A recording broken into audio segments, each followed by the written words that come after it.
Bismillahirrahmanirrahim. Alhamdulillahi Rabbil Alamin. Wassalatu wassalamu ala sayyidil mursalin wa ala alihi wa sahbihi ajma'in. Rabbi shrah lana sudurana wa yassir lana umurana wahlul 'uqdatam min alsinatina yafqahu aqwalana thabbit aqdamana wa tamim taqsirana ya rabbana rabbal alamin. La hawla wa la quwwata illa billahil aliyyil azim. La hawla wa la quwwata illa billah. La hawla wa la quwwata illa billahil aliyyil azim. Amma ba'd. Allahumma salli wa sallim wa barik ala sayyidina Muhammadin wa ala ali sayyidina Muhammad. Astaghfirullah allazi la ilaha illa huwa ar-rahmanir rahim. Al-hayyul qayyum allazi la yamutu wa atubu ilaihi. Allahumma ighfir lana. Alhamdulillah, kita bersyukur kepada Allah Subhanahu wa taala. Dapat sama-sama dalam pengajian kitab Risalah Fardhu Ain. Nah, ini kita sampai pada muka surat 15. Hadis yang kedua. An Sayyidina Abi Mas'udin radhiyallahu anhu annahu qala: "Lan yajida rajulun ta'amal iman wa wada'a yadahum 'ala fihi hatta yu'mina bil qadar wa ya'lama annahu mayyit wa annahu mab'uthun." Wa 'an Ibni Mas'ud radhiyallahu anhu qala: "Thalathun man kunna fihi yajidu bihinna halawatal iman, tarkul mira'i fil haqq wal kadhibi fil musahah wa ya'lama anna ma asabahu lam yakun liyukhti'ahu wa annama akhtaahu lam yakun liyusibah." Bermaksud daripada Sayyidina Ibn Mas'ud, dia berkata seseorang tidak akan sekali-kali mendapati rasa keimanan sehinggalah dia beriman dengan qadar, meyakini yang dia mati dan dia akan dibangkitkan. Dan daripada Ibn Mas'ud radhiyallahu anhu juga berkata, 3 perkara yang sesiapa bersifat dengannya nescaya dapat merasai kemanisan iman: meninggalkan perdebatan pada kebenaran, meninggalkan pendustaan dalam gurau senda, dan meyakini perkara yang telah ditakdirkan menimpanya tidak dapat dielak, dan perkara yang tidak ditakdirkan ke atasnya pasti tidak akan menimpanya. Hadis riwayat Abdul Razzaq. Jadi hadis ni ada beberapa sudut yang dapat kita renung. Jadi insyaAllah kita bincang satu sudut yang amat penting. Pertama ni ialah beriman dengan qadar. Dia salah satu daripada rukun iman yang 6. Dan apabila Rasulullah SAW menyatakan rukun iman, dan apabila Rasulullah ingin menyebut rukun Islam yang ke-6 tersebut, Rasulullah mengulangi ayat wa an tu'mina bil qadari. Maknanya kalau kita tengok hadis Jibril tadi, Rasulullah berkata an tu'mina billahi wa malaikatihi wa kutubihi wa rusulihi wal yawmil akhiri. Betul, kalau Rasulullah ulang lagi sekali wa an tu'mina bil qadar, adalah kamu benar-benar beriman dengan qadar, khairihi wa syarrihi, baik dan jahatnya. Jadi dalam hadis ni Ibnu Mas'ud radhiyallahu anhu dia nak memberitahu kepada kita salah satu tanda keimanan. Mana hadis-hadis yang sedang kita baca ni ialah hadis yang menceritakan tentang martabat iman, mana tanda-tanda manusia yang beriman. Jadi tujuan kita beramal, tujuan kita berjalan di atas sirat mustaqim ialah ingin memohon keimanan daripada Allah, ditambahkan keimanan. Dan apabila iman tadi datang kepada manusia, maka akan ada perubahan kepada diri manusia tersebut. Antara perkara yang akan berubah di dalam hidup ni ialah yu'mina bil qadar. Dia akan mula menerima takdir Allah Subhanahu wa taala, menerima apa yang berlaku, khairihi wa syarrihi, sama ada perkara tersebut baik ataupun jahat, ataupun tidak dia sukai. Dan dia dah mula meyakini ma asabahu lam yakun liyukhti'aka, apa yang pasti menimpanya takkan dapat dielak, dan perkara yang tidak akan menimpanya dia akan meyakini perkara tersebut tidak akan berlaku ke atas dirinya. Jadi itu tujuan kita tadi membaca hadis ni. Semoga-moga kita dapat melihat setiap saat takdir Allah Subhanahu wa taala terzahir. Maksud dalam hikam dia beritahu, ma min nafasin tubdihi illa walahu qadarun fika yumdihi. Maksudnya tak ada setiap nafas yang kamu zahirkan, melainkan terzahir pada nafas kamu tadi takdir Allah Subhanahu wa taala. Cuma yang nak dibincangkan ialah apakah makna takdir tadi. Lafaz qadar ni, kalau kita rujuk dalam bahasa Arab, ramai ulama berkata al-qadar ialah isim masdar kepada masdar yang sebenar taqdirun. Maknanya kata kerja yang digunakan ialah qaddarallahu al-asya'a taqdiran. Allah Subhanahu wa taala menentukan ataupun mentakdirkan segala sesuatu takdiran. Jadi lafaz takdiran tadi tu asalnya kita nak kata wa an tu'mina bit taqdir. Dalam kita beriman dengan takdir Allah Subhanahu wa taala. Tapi disebabkan lafaz takdir tadi panjang, maka Arab dia menggunakan lafaz yang lebih pendek, iaitu lafaz qadarun, dan diniatkan dengan lafaz qadarun tadi ialah taqdirun, perkadaran ataupun penentuan yang telah dibuat oleh Allah Subhanahu wa taala. Itu terjemahan dari segi bahasa. Takdir tu maknanya perkadaran, maksudnya kita menentukan sesuatu. Tapi apabila lafaz takdir digunakan dalam syarak, digunakan di dalam agama Islam, dan apabila lafaz takdir tadi disandarkan kepada Allah Subhanahu wa taala, maka yang paling mudah untuk kita fahami apabila dikata hendaklah kamu beriman dengan takdir Allah Subhanahu wa taala, yang nak difahami ialah hendaklah kamu beriman dengan ilmu Allah Subhanahu wa taala terhadap semua perkara yang berlaku, baik ataupun jahat.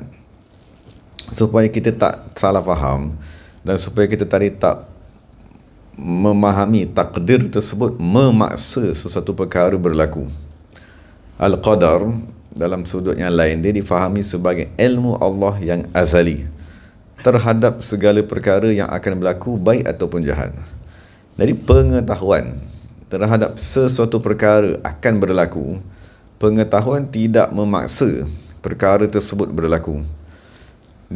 Yang guru-guru biasa bagi contoh perumpamaan ialah kita mengajar di dalam kelas. Ada pelajar yang rajin dan ada pelajar yang malas. Jadi guru tu dah tahu daripada awal tahun dengan tabiat pelajar-pelajar. Tadi guru dah tahu pelajar A akan lulus dan pelajar yang sebaliknya yang malas tadi akan gagal. Jadi pengetahuan guru tadi di awal tahun tidak memaksa. Maksudnya bukan pengetahuan guru tadi yang menyebabkan murid tadi gagal, dan bukan juga pengetahuan guru tadi yang menyebabkan murid tadi lulus. Pengetahuan semata-mata pengetahuan tadi menyingkapkan perkara yang akan berlaku, apa saja yang akan berlaku. Itu ialah tugas ilmu. Jadi Allah Subhanahu wa taala dia Maha mengetahui segala perkara yang semua yang akan berlaku, sama ada perkara tadi baik ataupun jahat. Dan pengetahuan Allah Ta'ala yang meliputi segala-galanya tadi diistilahkan sebagai Al-Qadar, penentuan ataupun ketetapan Allah Subhanahu wa taala mengetahui segala perkara yang akan berlaku. Dan yang pertama sekali nak difahami di sisi ahli sunnah wal jamaah, Al-Qadar tidak memaksa. Al-Qadar tadi tidak menyebabkan sesuatu perkara tadi berlaku secara paksaan ke atas diri manusia. Jadi jangan sekali-kali kita menyalahkan takdir Allah Subhanahu wa taala terhadap apa sekali yang telah berlaku. Cuma takdir Allah tadi luas. Ada takdir Allah Subhanahu wa taala yang berkaitan dengan diri kita, dan ada takdir Allah Subhanahu wa taala yang berkaitan dengan alam semesta. Jadi kenapa pula sekiranya takdir tadi berkaitan dengan diri kita nak salahkan Allah Subhanahu wa taala sekiranya perkara tak baik berlaku? Tapi ada banyak lagi takdir. Allah Taala menurunkan hujan, Allah Ta'ala menggerakkan kambu bernafas, Allah Ta'ala menggerakkan matahari, bintang, bulan dan seumpamanya. Jadi takdir Allah tadi amat luas. Jadi jangan sekali-kali kita menyalahkan Allah Subhanahu Wa Ta'ala Bahkan yang nak kita salahkan ialah diri kita sendiri. Maksudnya sekarang ni, setelah kita mengetahui takdir tadi ialah ilmu Allah Subhanahu Wa Taala, jadi apakah yang dituntut di atas kita? Adakah yang dituntut di atas kita tadi menunggu apa saja yang Allah Ta'ala akan zahirkan di dalam ilmunya? Maka yang dituntut di atas kita ialah syariat. Amma man a'ta wattaqa wa saddaqa bil husna fasanuyassiruhu. Jadi sekarang kalau kita faham takdir tadi, kita seolah-olah menyangka bahawa ilmu Allah azali yang memaksa perkara berlaku sekarang. Tapi bila kita baca dalam Quran dari segi syariat, Allah Ta'ala berkata, amma man a'ta wattaqa, siapa yang mula bertakwa, wa saddaqa bil husna, dan dia mula membenarkan dengan syurga dan janji Allah, fasanuyassiruhu. Sanuyassiruhu itu maksudnya Allah akan. Jadi kalau kita pandang daripada sudut syariat, niat kita, kehendak kita untuk mendekatkan diri kepada Allah, untuk kita tadi bertaubat, untuk kita berjalan di atas sirat mustaqim, niat kita tu akan menyebabkan fasanuyassiruhu, Allah memudahkan kita tadi untuk bertaubat. Jadi jangan kita tunggu, jangan kita kata azali, ilmu Allah azali lah yang akan menentukan apa yang aku akan buat. Tapi dalam Quran dia kata, dari sudut syariat, apa yang kamu niatkan, apa yang kamu kehendak tadi, masa bila kita hendak nak bertaubat, kembali kepada Allah Subhanahu Wa Taala, kehendak kamu tadi yang akan menjadi sebab kepada fasanuyassiruhu, Allah memudahkan kamu untuk beribadat. Tapi kalau sebaliknya, wa amma man bakhila wastaghna wa kazzaba bil husna, siapa yang bakhil dan dia tadi berasa sombong dan seumpamanya, fasanuyassiruhu, Allah akan mudahkan pula dia untuk pergi kepada jalan yang jahat tadi. Jadi sekarang ni daripada sudut hakikat, Allah Subhanahu Wa Taala Maha mengetahui baik dan jahat, segala-galanya di bawah ilmu Allah Subhanahu Wa Taala. Tapi daripada sudut dari ilmu hakikat tadi, kita tak dituntut ke atasnya, maksud kita tak ditaklifkan, maksud Allah mengetahui dan Allah berkeinginan, itu tak di bawah tuntutan ke atas manusia. Kita tak ditanya tentang apa yang perbuatan Allah. Kita tak ada soal tentang kehendak Allah Subhanahu Wa Taala. Kenapa Allah Taala nak turunkan hujan? Kenapa Allah Taala nak pendekkan umur, nak panjangkan umur? Kenapa Allah Taala nak buat banjir dan seumpamanya? Itu tak boleh kita tanya. Itu di bawah kehendak Allah Subhanahu Wa Taala. Tapi yang kita ditanya ni atas perbuatan kita sendiri, atas niat yang kamu kehendaki, atas keazaman kamu. Itulah yang akan ditanya. Jadi sekiranya kita tadi berniat untuk melakukan perkara yang baik, untuk bertaubat dan kembali kepada Allah, jadi suatu dia mula dengan niat. Allah kata, kalau kamu berniat, fasanuyassiru, kami akan mudahkan. Bila kami akan mudahkan, maka kita dipanggil muyassarun. Kita ialah orang yang akan dimudahkan untuk melakukan kebaikan. Maksudnya kalau kita betul-betul berniat bertaubat, kembali kepada Allah, kita akan dimudahkan untuk berzikir setiap hari. Kita akan dimudahkan untuk menjauhkan segala maksiat. Kita akan dimudahkan untuk hadir. Itu tanda niat di awal tadi betul. Tapi sekiranya niat di awal tadi ada salah ataupun ada niat yang tak betul, maka Allah Ta'ala tidak akan memudahkan seseorang tersebut. Jadi yang dituntut daripada kita ialah innamal a'malu binniat. Kita kena berniat dengan niat berhijrah kepada Allah Subhanahu Wa Taala dan kepada Rasulnya. Apabila kita berniat dan kita mula bergerak ke arah niat tersebut, maka janji daripada Allah Subhanahu Wa Taala, fasanuyassiru, kami akan memudahkan. Suatu apabila ditanya kepada Rasulullah SAW, adakah ahli syurga dan ahli neraka telah maklum? Maka Rasulullah kata, ya, maklum di sisi Allah, sebab Allah tadi Maha mengetahui. Tak ada apa pun perkara tersembunyi. Jadi sahabat tanya, perlu tak kami buat kerja? Kalau semua tadi dah maklum di sisi Allah, maka Rasulullah kata, kena buat kerja. Sebab Rasulullah kata, i'malu, kamu kena buat kerja. Sebab niat kamu untuk bekerja tadi yang akan memudahkan untuk kamu tadi sampai kepada perkara yang telah ditakdirkan kepada kamu tadi. Sebab tu Rasulullah kata, i'malu, kamu kena berniat, kamu kena berazam bertaubat, kamu kena berniat untuk jadi baik, kamu kena berniat untuk hijrah kepada Allah. Bila kamu dah mulakan niat, Allah akan fasanuyassiru, Allah akan memudahkan kamu tadi untuk mencapai perkara yang kamu niat. Sebab kita tak ada kuasa untuk mencapai niat yang kita nak tadi. Kita mesti minta bantuan daripada Allah Subhanahu Wa Taala. Apabila Allah memudahkan tadi, maka dalam hadis Rasul kata, i'malu, kamu beramallah, fa kullun muyassarun lima khuliqa lahu. setiap orang akan dimudahkan. Itu makna muyassar, dimudahkan terhadap perkara yang dicipta orang tersebut kepada perkara yang diciptakan. Maksud kalau sememangnya kita tadi berniat, berazam untuk kembali kepada Allah Subhanahu Wa Taala, dan di dalam ilmu Allah orang ni akan kembali, orang ni akan bertaubat, orang ni akan beristiqamah dari, maka Allah Taala akan memudahkan orang tersebut untuk menjalani jalan istiqamah dari. Jadi satu yang penting sekarang ni ialah innamal a'mal binniat tadi. Maksud kita kena ada niat, kita ada keazaman, kita kena ada kehendak yang amat kuat untuk kembali kepada Allah Subhanahu Wa Taala. Kemudian Allah Ta'ala akan mudahkan perjalanan tersebut. Dan jangan sekali-kali kita menyalahkan takdir Allah Subhanahu Wa Taala. Kita kata aku jadi macam ni sebab dah ditakdirkan, aku macam ni sebab aku tak boleh buat sebab dah ditakdirkan. Itu salah faham. Sebab takdir Allah tadi ialah ilmu Allah yang azali terhadap perkara-perkara yang berlaku, sama ada perkara tadi baik ataupun sebaliknya.